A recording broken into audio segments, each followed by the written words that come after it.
에훗이 죽으니 이스라엘 자손이 또 여호와의 목전에 악을 행하매 여호와께서 하솔에서 통치하는 가나안 왕 야빈의 손에 그들을 파셨으니 그의 군대 장관은 하로셋 학고임에 거주하는 시스라요. 야빈의 왕은 철병거 900대가 있어 20년 동안 이스라엘 자손을 심히 학대했으므로 이스라엘 자손이 여호와께 부르짖었더라.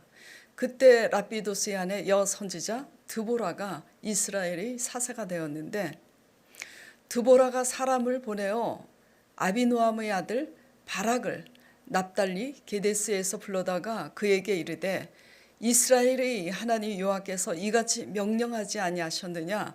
너는 납달리 자손과 스불론 자손 10,000명을 거느리고 다볼산으로 가라. 바락이 누구냐면 이스라엘의 군대 장관입니다. 내가 야빈의 군대 장관 시스라와 그의 병거들과 그의 무리를 기송강으로 이끌어 너에게 이르게 하고 그를 내 손에 넘겨주리라 하셨느니라. 바락이 그에게 이르되, 만일 당신이 나와 함께 가면 내가 가려니와 만일 당신이 나와 함께 가지 아니하면 나도 가지 아니하겠노라 하니, 이르되 내가 반드시 너와 함께 가리라. 그러나 너가 이번에 가는 길에서는 영광을 얻지 못하리니 이는 여호와께서 시스라를 여인의 손에 파실 것임이니라 하고 드보라가 일어나 바락과 함께 게데스로 갑니다. 여선지자인데 군대 장관 남자인 바락이 세상에 당신이 같이 안 가면 가지 않겠다고 합니다. 그러니까 여선지자가 그 전쟁터에 지금 같이 가는 거예요. 기가 막힌 일입니다. 자, 10절 바락이 스불론과 납달리를 게데스로 부르니 10,000명이 그를 따라 올라가고 드보라도 그와 함께 올라갑니다. 아비노함의 아들 바락이 다볼산에 오른 것을 이제 어떤 사람들이 시스라에게 알림해 시스라가 모든 병거 곧 철병거 900대와 자기와 함께 있는 모든 백성을 하로셋 학고임에서부터 기송강으로 모은지라. 드보라가 바락에게 이르되, 일어나라. 이는 여호와께서 시스라를 내 손에 넘겨주신 날이라. 여호와께서 너의 앞에 앞서 나가지 아니하시느냐 하는지라. 이에 바락이 10,000명을 거느리고 다볼산에서 내려가니 여호와께서 바락 앞에서 시스라와 그의 모든 병거와 그의 온 군대를 칼날로 혼란에 빠지게 하심에 시스라가 병거에서 내려 걸어서 도망한지라. 바락이 그의 병거들과 군대를 추격하여 하로셋 학고임에 이르니 시스라의 온 군대가 다 칼에 엎드러졌고 한 사람도 남은 자가 없었더라. 시스라가 걸어서 도망하여 겐 사람 헤벨의 아내 야엘의 장막에 이르렀으니 이는 하솔 왕 야빈과 겐 사람 헤벨의 집 사이에는 화평이 있음이라. 야엘이 나가 시스라를, 야엘이 그 헤벨의 아내입니다. 야엘이 나가 시스라를 영접하며 그에게 말하되, 나의 주여 들어오소서, 내게로 들어오시고 두려워하지 마소서 하매 그가 그 장막에 들어가니 야엘이 이불로 그를 덮으니라. 그가 깊이 잠드니 헤벨의 아내 야엘이 장막 말뚝을 가지고 손에 방망이를 들고 그에게 가만히 가서 말뚝을 그의 관자놀이에 박음에 말뚝이 꿰뚫고 땅에 박히니 그가 기절하여 죽습니다. 이와 같이 이 날에 하나님이 가나안 왕 야빈을 이스라엘 자손 앞에 굴복하게 하신지라. 이스라엘 자손의 손이 가나안 왕 야빈을 점점 더 눌러서 마침내 가나안 왕 야빈을 진멸하였더라. 아멘. 멋있죠? 우리를 위하여 대신 전쟁하신 하나님 참 멋있습니다. 우리는 이렇게 일하시는 하나님을 참 좋아합니다. 그리고 기대합니다. 그래서 우리는 소망이 있습니다. 홍해를 가르고 이스라엘을 추격해오는 애굽의 병사들을 다 수장시키신 하나님, 다니엘의 세 친구를 풀무 가운데서 건지신 하나님, 임신하지 못하는 사라가 나이 들어서 늙어서 월경이 끊어졌음에도 말씀하신 대로 말씀하신 때에 아들을 낳게 하신 이 기가 막힌 하나님. 역시 오늘 사사기 본문 말씀에도 약속하신 말씀대로 역사하시는 하나님의 기가 막힌 일을 보게 됩니다. 그 하나님은 여기 단상에 서 있는 저에게도, 그리고 저 뒤에 앉아 계시는 우리 강 목사님에게도 역사하셨음을 말씀드린 바가 있습니다. 문제는 그런데 그 하나님은 어디 계시냐고요. 왜 내게는 잠잠하신 거지? 그 하나님은 왜 내게는 나타나시지 않는 걸까? 그러면 이 오목사, 강목사는 잘나서 만나주셨는가? 잘나서 만나주셨어요. 잘나서 만나주셨는가 하니까 저 뒤에 앉아 계신 강목사님이 고개를 끄덕끄덕 합니다. 잘생겼죠? 예. 말씀대로 살아계신 하나님을 증거하라고 만나주신 거예요. 더 잘나서 만나주신 게 아니라. 예. 그래서 그 말씀하신 대로 일하시는 하나님을 말씀을 들어서 소개하니 기대와 소망을 가지고 성도들이 교회를 다닙니다. 그러다가 하나님의 긴 침묵에 지루해지기 시작합니다. 대체 그 하나님은 성경 가운데 계시고 오 목사님한테 계시고 강 목사님에게 계시고 더러 어떤 집사님에게도 역사하시는 것 같은데 왜 내게는 잠잠하시는 거지? 지루해져요. 그리고 마음도 식상해집니다. 심지어 그렇게 하다가 하나님 품을 떠나기도 하죠. 그 하나님은 도대체 어디서 어떻게 해야 만날 수 있을 것인가? 예, 그 답은 바로 여러분을 향한 하나님의 침묵 가운데 있어요. 이게 무슨 말이냐? 침묵 가운데 침묵하고 계시는데 어떻게 찾을 수 있단 말인가? 또 이런 반문을 하게 되죠. 여러분이 원하는 일을 하나님이 하시지 않았을 뿐이지 하나님은 왜 침묵하시는지도 다 말씀하고 계세요. 어디에? 성경 말씀에. 이미 믿음의 조상 모든 의인들을 향해서 성령의 감동으로 말씀하고 계세요. 그렇기 때문에 우리는 말씀으로 돌아와서 하나님 말씀에 자세히 귀를 기울이면 왜 나에게는 나타나지 않고 그렇게 침묵하시는지 그 이유를 깨닫게 되는 겁니다. 근데 이게 왜 그렇게 중요하냐? 우리가 원하는 일을 하나님이 해주시는 그 일을 만나는 것보다 침묵 가운데 계시는 그 하나님을 깨닫는 이 일이 왜 그렇게 중요하냐면 침묵하시는 이유를 깨달을 때야 우리가 한결 가벼워집니다. 살아내는 것이. 그리고 그 힘든 가운데서도 일어설 수 있는 힘이 깨달을 때야 생기는 거예요. 네. 그래서 깨닫고 나서는 쉼이 생기는 거예요. 쉴 수 있는 여유가 생겨요. 살아낼 수 있는 힘이 생기는 거예요. 그래서 우리는 그때 일어나게 됩니다. 그 힘에 의해서. 우리가 깨달음으로 말미암아 우리의 영혼이 쉴 수 있는, 일어날 수 있는 힘이 생길 때 하나님도 반전으로 역사하시는 하나님도 그때 일하시기 위해서 일어나신다는 사실을 알아야 돼요. 네. 그렇기 때문에 하나님의 침묵은 어떤 말씀보다 강력합니다. 네. 왜?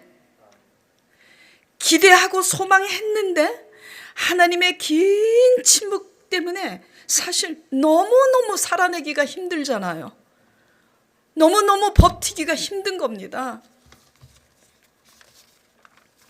살아가기가 힘들고 버텨내기가 너무 힘든 가운데 우리도 모르는 사이에 하나님을 향하여 원망하기도 하고 불평하기도 합니다마는 우리도 모르는 사이에 우리의 강한 자아가 약해지기 마련입니다.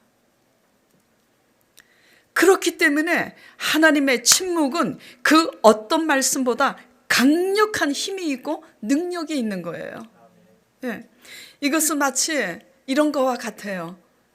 여러분들도 다 경험했을 거예요. 제가 우리 아들을 어릴 때, 이제 키울 때 얘기해요. 자녀를 키울 때 공통된 일을 겪습니다. 자신이 원하는 장난감 앞에서 자녀들이 고집을 부려요. 특히 우리 아이는 레고를 상당히 좋아했어요. 레고를 가지고 5시간이고 그 어린아이가 집중을 10분, 15분 이상 하지 않는 아이가 레고를 가지고 조립을 할 때만 4시간이고 5시간이고 몰두를 하더라고요. 그래서 레고 장난감 앞에서 그리고 지하 유격대라는 그 장난감 앞에서는 얼마나 고집을 부리는지 관심을 다른 데로 돌려도 소용이 없어요. 안 속아. 그리고 아무리 단호하게 알아듣게 설명을 해도 고집을 부립니다. 그럴 때 가장 효과적인 것은 침묵이에요. 침묵은 금입니다. 그래서 엄마의 침묵에, 그리고 제가 그 침묵에 엄마 집에 돌아가겠다고, 너 계속 고집 부리려면 그 가게 앞에 있으라고. 그러면 엄마가 고집 부리면 사주겠지 하고 그 가게 앞에 들어 누워요. 저도 갑니다. 진짜 가는 게 아니라 몰래 숨어서 봐요. 우리 아이가 어떻게 하는지. 그리고 집에까지 갈 때까지, 동네 샵이니까 서초동에서 살았거든요.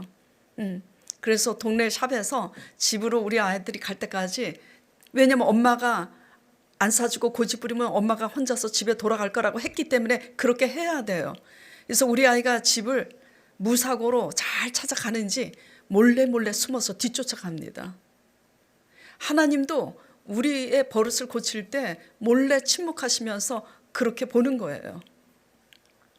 그런데 아기들도요, 눈치가 있어요. 그래서 와서 뭐라 그러냐면 이렇게 말을 합니다. 엄마, 자꾸 장난감 사달라 그러면 버릇 나빠지지. 그래서 안 사주는 거지. 자기가 혼자 통반장 다 해요. 그럼 어떻게 알았어 우리 아들. 이야, 우리 아들 최고야. 그렇게 하면서 사달라고 조르는 습관이 고쳐지더라고요. 아이들도 엄마의 침묵이 무슨 의미인지 눈치채고 이렇게 말하는데, 하물며 우리가 예수님 믿은 지 오래인데도 불구하고 하나님의 침묵에 우리는 우리 자신에 대해서 고민하고 생각해야 되는 겁니다. 아무 생각도 없이 날마다 바보처럼 언제 일하시지? 어떻게 일하시지? 이렇게 하면 아주 곤란해요. 하나님의 침묵의 시간은 우리로 하여금 우리 자신에 대해서 고민하고 생각하라고 주신 시간입니다. 대부분 하나님이 침묵하시면 우리는 하나님이 아무 일도 안 하고 계시는 줄 아는데, 하나님께서는 침묵하시는 가운데 우리에게 가장 중요한 일을 하고 계세요. 그리고 우리에게 가장 필요한 일을 하고 계세요. 근데 그게 뭔지 말씀을 통해서 우리는 깨달아야 합니다. 이것을 깨닫고 우리가 하나님과 함께 할 때 하나님께서는 우리 삶 가운데 반전의 역사를 일으키시고자 일어나서 찾아오시는 거예요. 자, 하나님의 일하심은 한마디로요, 어떻게 일하시냐면 순식간에 예상치 못한 반전으로 일하십니다. 어떻게 일하신다고요? 순식간에 예상치 못한 방법으로 반전의 역사를 가져오게 하세요. 하나님의 일은 늘 그러세요. 우리가 예상할 수 있는 일을 하시면 하나님이 아닌 거예요. 하나님은 모사에 뛰어나시고 능치 못하심이 없으신 하나님이십니다. 그렇기 때문에 모든 것 위에 자정하시고 모든 배후에 역사하시는 분입니다. 그리고 우리보다 훨씬 앞서가 계세요. 자, 하나님의 일하심을 보겠습니다. 진짜 모사에 뛰어나신지, 정말 능치 못함이 없으신지, 정말 배후에 계신 건지, 정말 우리보다 앞서가시는 건지 말씀을 통해서 보자고요. 자, 일단 고통 속에서 부르짖으니 믿음 좋은 여선지자 두보라를 세워서 하나님께서 이렇게 말씀을 하십니다.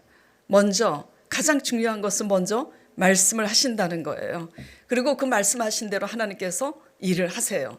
6절에 보면은 두보라가 사람을 보내어 아비노답의 아들 군대 장관 바락을 불러서 납달리 게데스에서 불러다가 그에게 뭐라고 그러냐면 이스라엘 하나님 야훼께서 이같이 말씀하지 아니하셨느냐, 이같이 명령하셨으니 너는 납달리 자손 스불론 자손 중에서 10,000명의 군사를 거느리고 다볼산으로 가라고 합니다.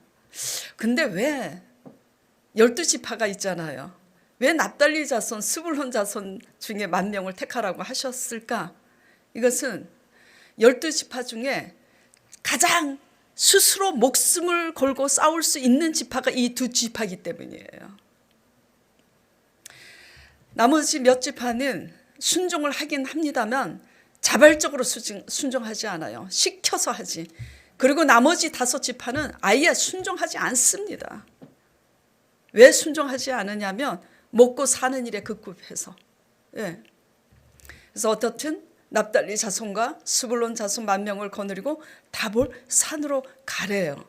7절에 그러면 내가 가나안 야빈의 군대 장관 시스라와 그의 병거와 그의 무리를 어디로 이끌어내겠다고요? 기손 강으로 유인해서 그를 내 손에 넘겨주리라. 이렇게 말씀하신 거예요. 근데 이 군대 장관 바락이 사나이가 돼가지고 뭐라 그러냐면 여선지자 두보라에게 당신이 가야 나도 가지, 당신이 가지 않으면 안 가겠다고 그래요. 그래서 두보라가 그래 가겠다, 가겠다. 그래서 이제 가겠다 하면서 그러나 이렇게 얘기합니다. 네가 그러나 이걸 알아라.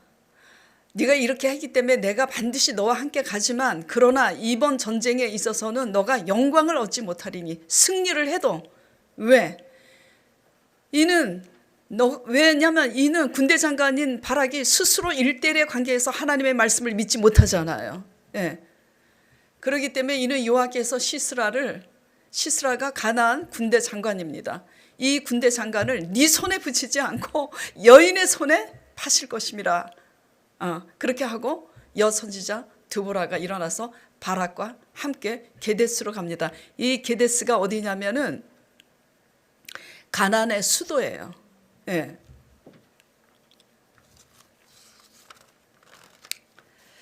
그래서 이제 12절 보겠습니다.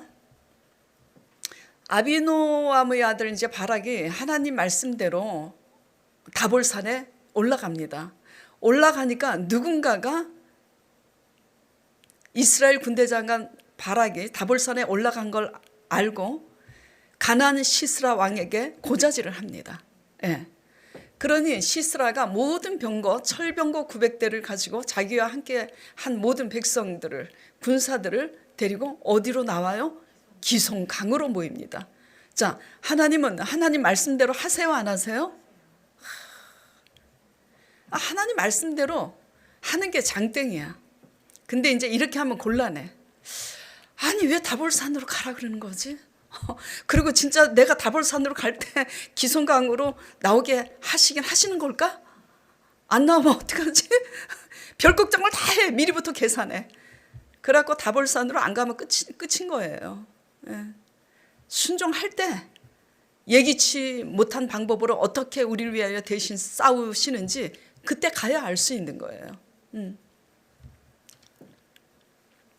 자, 그래서 기손강으로 이제 모으니 두보라가 뭐라고 그럽니까? 14절에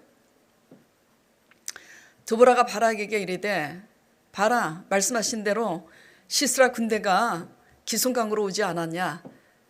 하나님이 내 손에 시스라를 넘겨주신 날이니 너는 내려가서 싸우라 그러는 거예요. 바락이 드보라의 말에 순종을 합니다. 그런데 여호와께서 15절에 바락 앞에서 시스라와 그의 모든 병거와 그의 온 군대를 칼날로 혼란에 빠지게 하심에 그랬어요. 칼날로 죽였더라 이렇게 하시지 않고 칼날로 혼란에 빠지게 하심에 시스라가 병거에서 내려 걸어서 도망한지라 이렇게 돼 있어요. 그래서 이 혼란이 뭔가 주석도 찾아보고 그 다음 5장을 찾아보니까 5장 드보라의 노래에서 제가 이래서 혼란이구나 알게 됐어요. 이 혼란이 뭐냐면, 자, 기송강이잖아요. 기송강에서 칼날로 그들을 도륙하기 시작할 때 하나님께서 갑자기 큰 비를 내리신 거야. 폭우를, 이 국지성 호우. 이 국지성 호우 큰 비를 갑자기 내리시니 이 강물이 갑자기 범람한 거예요. 저는 제 남편이 낚시를 좋아해서 낚시터에 자주 따라갔었는데 정말 장마철에 비가 폭우가 내릴 때 단시간에, 정말 단시간이 아니야 몇 분 만에 그 강물이 범람하는 걸 진짜 목도했어요. 그렇게 강물이 범람하니까 그 철병거를 끄는 말들이 어떻게 됐겠어요?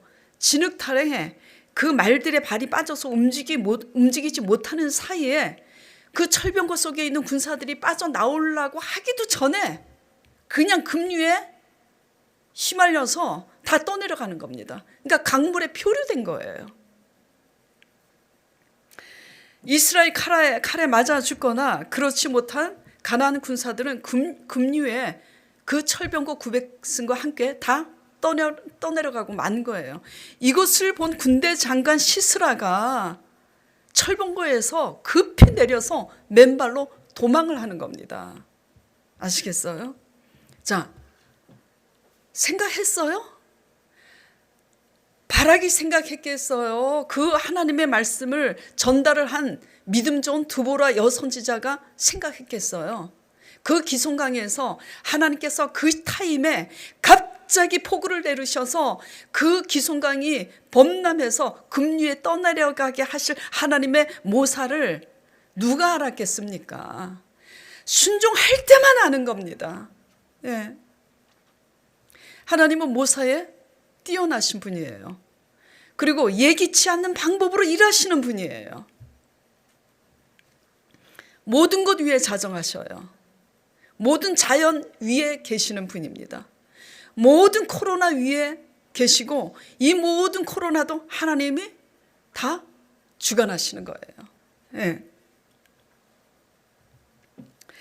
자, 그러면 도망간 시스라는 어떻게 됐을까요? 17절부터 보겠습니다. 시스라가 걸어서 도망하여 겐 사람 헤벨의 아내 야엘의 장막에 이르렀으니, 야엘 때문에 간 게 아니라 겐 족속 헤벨이라는 이 남자 때문에 간 거예요. 근데 그러니까 그 아내 야엘이 남편을 보고 찾아온 이 시스라 군대 장관을 맞이합니다. 이는 하솔 왕 야빈과 겐 사람 헤벨의 집 사이에 화평이 있습니다. 어떻게 해서 야빈 왕과 이 겐 사람 헤벨이 친하게 지내는지는 저는 알 수가 없어요. 근데 이 겐 사람이 누구냐면은 모세의 장인 이드로의 자손인 겁니다. 그래서 틀림없이 모세의 장인 이드로의 자손이기 때문에 이방인인데도 불구하고 이 야엘이라는 여자가 남편 헤벨을 통해서 하나님에 대해서 분명히 들었을 거예요. 그래서 이 야엘은 하나님을 경외했던 여자인 것 같아요. 저는 오늘 말씀이 길어서 제가 5절을 뺐다 그랬잖아요. 그래서 그 뺀 절의 하나인데 4장 11절을 읽다가 제가 생각을 했어요. 뜬금없이 제가 읽어보겠습니다. 뜬금없이 11절에 모세의 장인 호밥의 자손 중에 겐 사람 헤벨이 자기 족속을 떠나서 게데스에, 그러니까 가나안 수도 게데스에 가까운 사하나님 상수리 나무 곁에 이르러 장막을 쳤더라. 뜬금없이 왜 이 말씀을 기록하시지? 너무 궁금한 거예요. 알고 봤더니 그 겐사람 헤벨의 여인 야엘이 시스라를 죽이기 때문에 이 말씀이 기록이 돼 있구나. 그래서 가나안의 수도 게데스에 가까운 사하나님이 무슨 지역인가 봤더니 끝에 있는 경계선, 이 납달리, 이스라엘 납달리 지파, 그리고 게데스 그 수도, 그리고 그 경계선에 있는 변두리 지역이더라고요. 왜냐하면 이들은 목축업을 했기 때문에. 그래, 이 왕 야빈과 이 겐족속 모세의 자기 이둘의 자손 겐족속 헤벨의 집으로 찾아간 거예요. 시스라가 자기 왕하고 친분이 있으니까. 그래서 야엘이 들어오시라고. 그런데 거기다가 그냥 들어오시라고 한 게 아니라 두려워하지 마시라고, 안심하시고 여기 계시라고. 자, 전쟁에 지쳐서 주랭랑을 친 이 시스라가 얼마나 피곤했겠어요. 우유 한 모금 마시고 깊이 잠에 골아 떨어졌는데 야엘이 장막 말뚝을 가지고, 그쵸? 네, 큰 못 있잖아요. 우리가 뭐 텐트를 치러 갈 때도 작은 이제 철못을 치지만 장막 말뚝이면 사람이 머물기 위해서 장막을 치는 말뚝이니까 엄청나게 큰 쇠 말뚝이죠. 그걸 그냥 그 남자 종수리에 대고 방망이로. 어떻게 됐겠어요? 죽는 거죠. 바락도 못 죽인 시스라를 누가 죽이냐면 야엘이 죽입니다. 왜냐하면 바락이 여자인 드보라 선지자 보고 같이 가자고 했기 때문에 여인 손에 넘긴 거예요.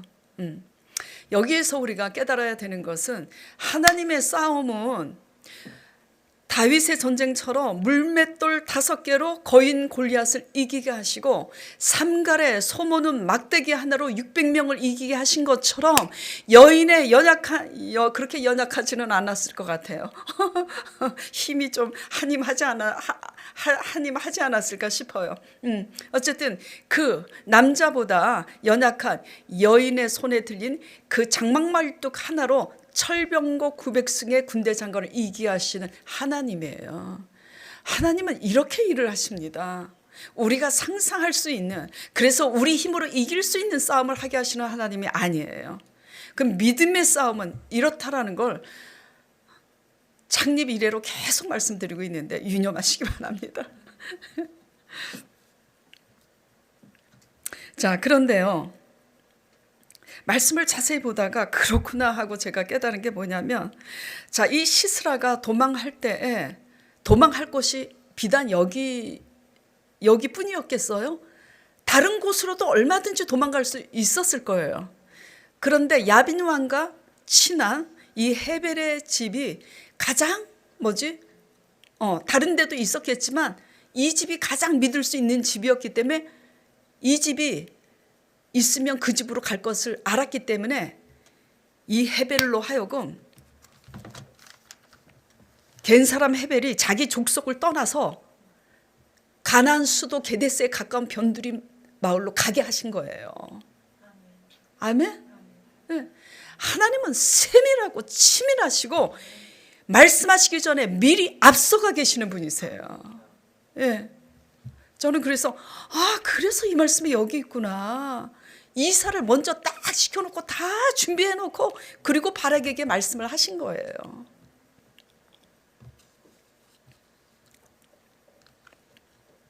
하나님의 일하심은 먼저 말씀을 주시고 그리고 그 말씀대로 순종할 때에 전혀 예상치 못한 방법으로 순식간에 반전의 역사로 일하시는 하나님을 믿으시길 바랍니다. 예. 자, 그래서 23절 보겠습니다.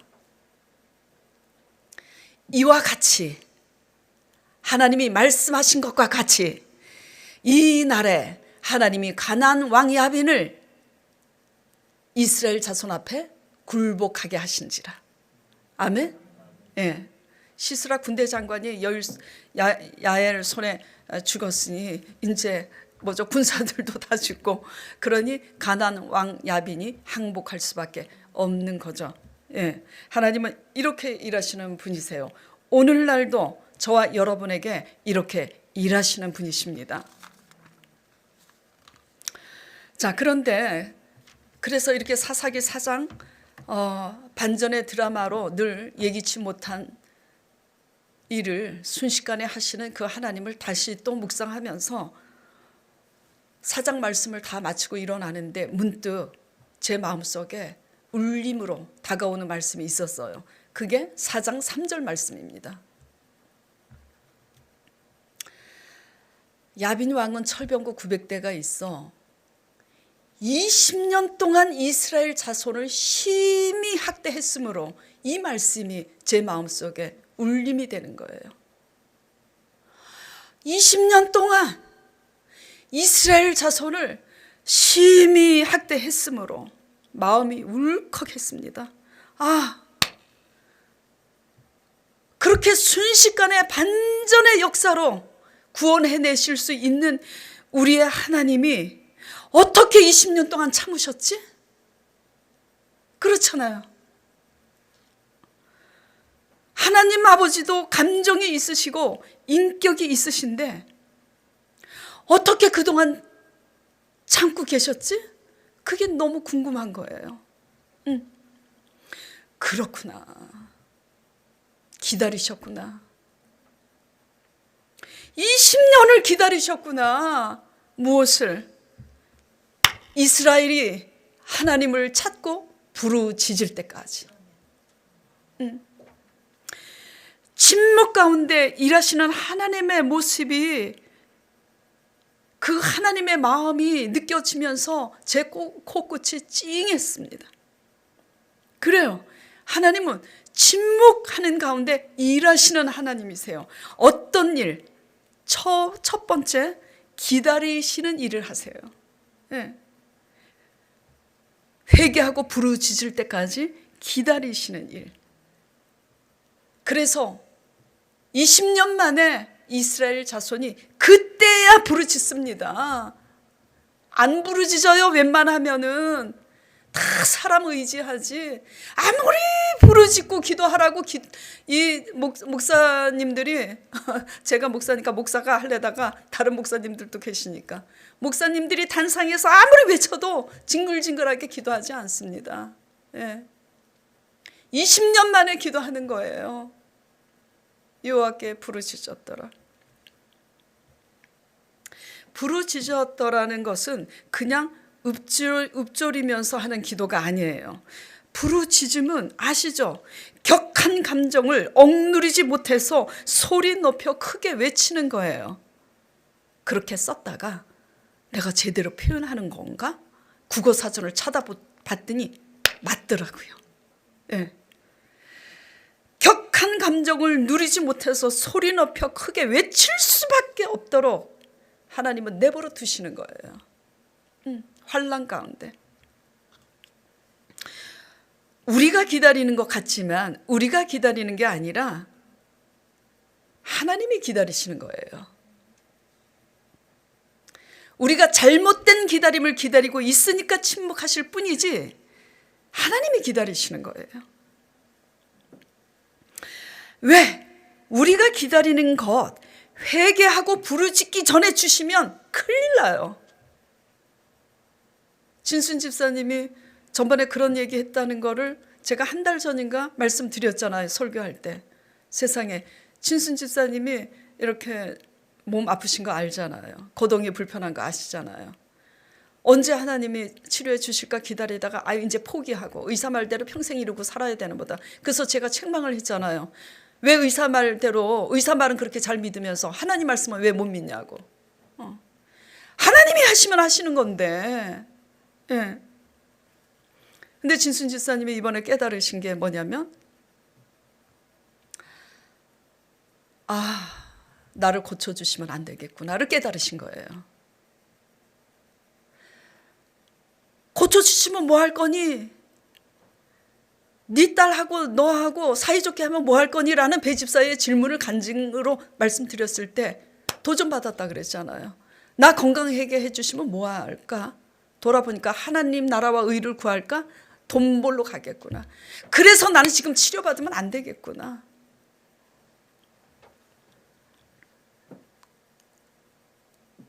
그런데요, 그런 걸 깨닫기 시작할 때가 새로운 시작입니다. 예, 그렇게 깨닫기 시작할 때 하나님도 우리를 향해서 일어나시기 시작하신다는 것을 아시기 바랍니다. 예, 두 번째, 침묵 가운데 하나님은 어떤 일을 하시는가? 지켜보시는 일을 하세요.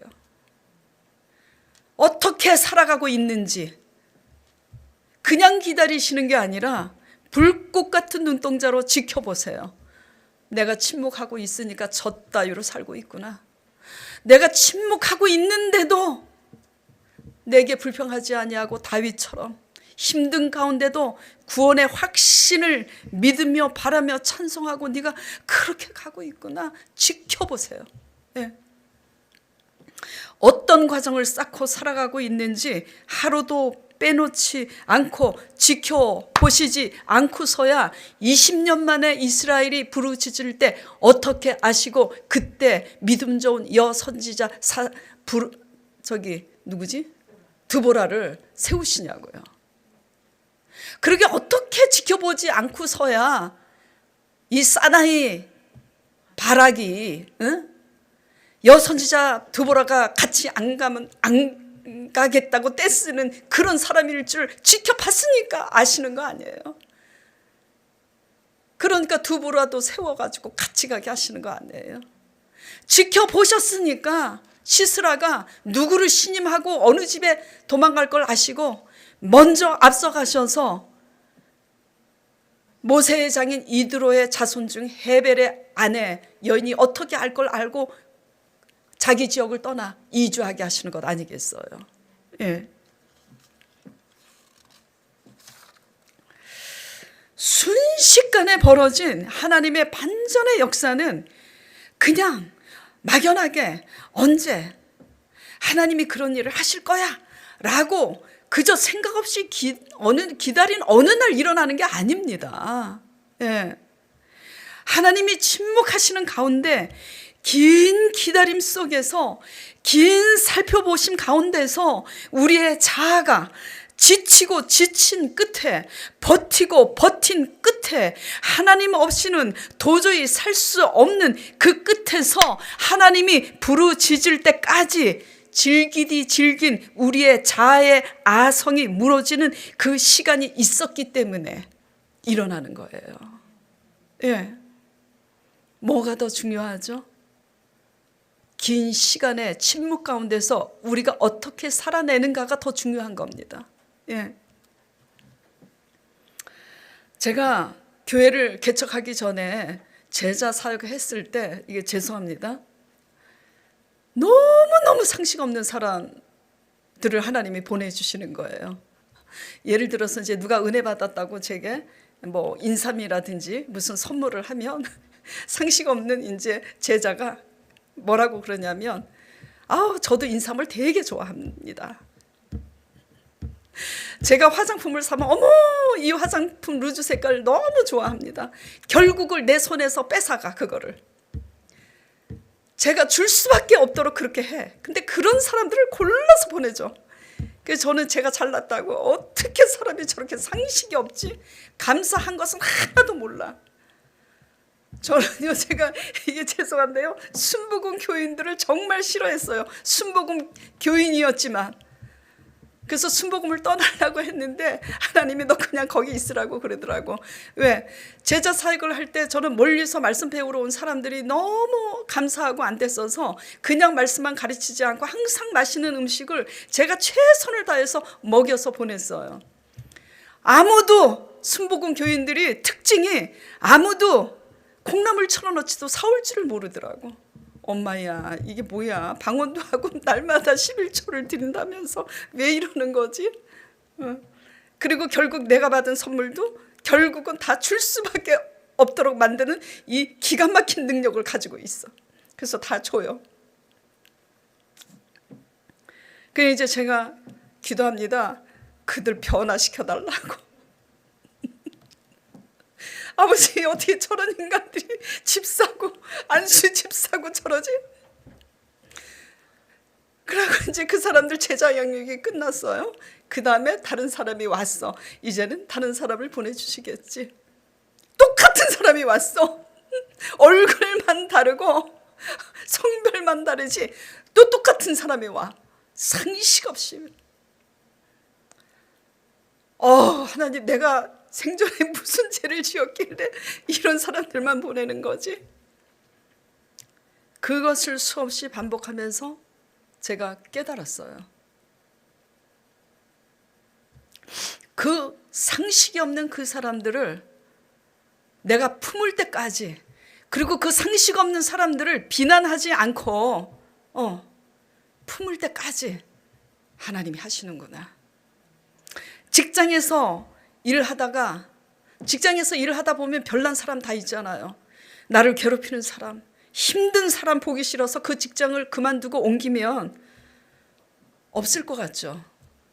또 있어요. 똑같은 사람. 언제까지 있냐면 그 힘든 사람 때문에 직장을 옮기게 되면 그 힘든 문제 때문에 하나님 앞에 부르짖어서 하나님의 방법으로 감당할 때까지 그렇게 하세요. 우리의 생각과 하나님의 생각은 틀려요. 우리의 거듭난 것과 하나님이 원하는 거듭남은 달라요. 하나님이 이것을 배우게 하시기 전까지는 어떻게 저렇게 사람들이 징글징글하게 감사한 걸 모르지? 그랬어요. 어떻게 상식이 없지? 그걸 배우고 나서 개척하고 나서는 감사하지 못한 성도들을 봐도 감사해요. 기다리는 거를 배우는 거예요. 나를 낮추시는 법을 배우는 거죠. 예. 말없이 20년간을 침묵하시며 아버지께서 하신 일은 뭐냐면 이스라엘이 그 고통 가운데서 하나님께 부르짖기를 기다린 겁니다. 부르짖어야, 누구한테? 하나님께 부르짖어야 이길 힘이 생기는 거예요.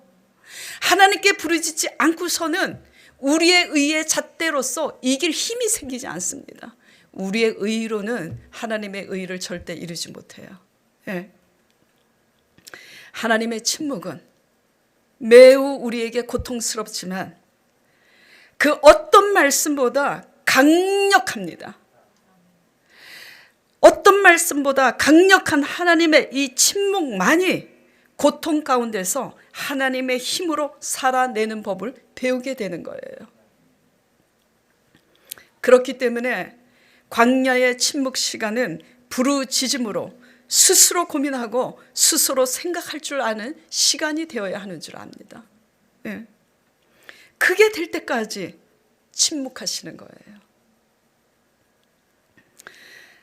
환난 가운데 있음에도 여전히 부르짖지 않고 있는 성도분들, 그만큼 환난이 길어질 뿐이라는 거, 더 강도가 세진, 더 힘든 시간들이 기다리고 있다는 걸 유념하셨으면 좋겠어요. 네. 자, 세 번째, 침묵 가운데 하나님은 어떤 일을 하시는가? 하나님의 큰 사랑을 보게 됩니다. 침묵 가운데서. 침묵 20년 동안 이스라엘 자손을 심히 학대하였으므로 그렇게 순식간에 예기치 못한 반전의 역사를 일도 아니게 일으키실 수 있는 분이 어떻게 20년 동안을 참고 계셨는가? 그 속에 하나님의 사랑을 발견했습니다. 왜? 그렇구나. 아버지는 늘 그 자리에 늘 변함없이 20년 동안 기다려주셨구나. 네. 우리가 철이 들어가지고 하나님을 찾을 때까지, 우리가 클 때까지 그 자리에서 하루도 빠짐없이 기다려주신 거예요. 그러지 않고서야 20년 만에 부르짖을 때 하나님께서 그렇게 나타나셔서 일하실 수 있으세요? 네?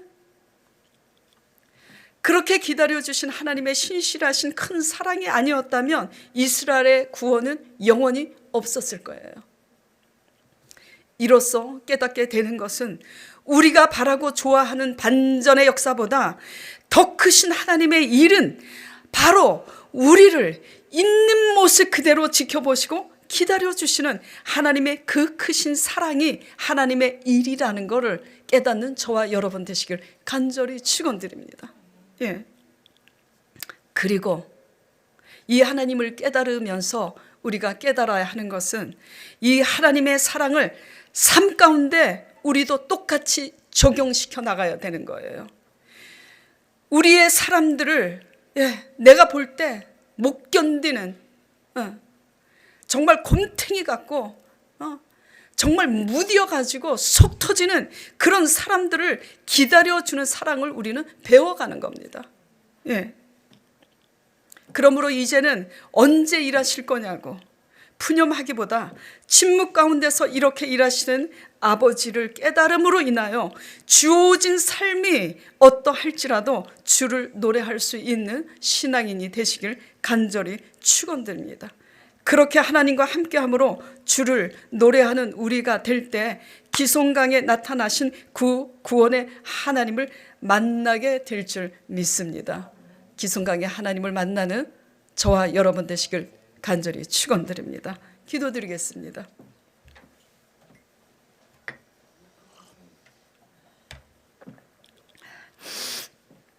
하나님 아버지, 하나님의 의를 구한 다윗조차도 억울하게 사울 왕에게 쫓겨다니면서 아버지 수년을 그 광야 가운데서 침묵하시고 만나주시 않았던 하나님이십니다. 하물며 다듬어지지 아니한 우리를 하나님께서 침묵 가운데 우리를 낮아지게 하시고 빚어가시고 깨트려가지 않겠습니까? 결국은 그 깨트리심은 우리를 징계하시고자 심판하시고자 하시는 것이 아니라 결국은 마침내 우리를 구원하시고자 하시는 하나님의 큰 사랑인 것을 오늘 배웠습니다. 침묵 가운데 일하시는 그 하나님의 섭리와 뜻을 깨달음으로 말미암아 우리에게 주어진 오늘날의 이 삶이 힘들고 지칠지라도 불평하기보다는 하나님을 노래하는 가운데 한 걸음 한 걸음 말씀 붙잡고 잘 가게 하여 주시옵소서.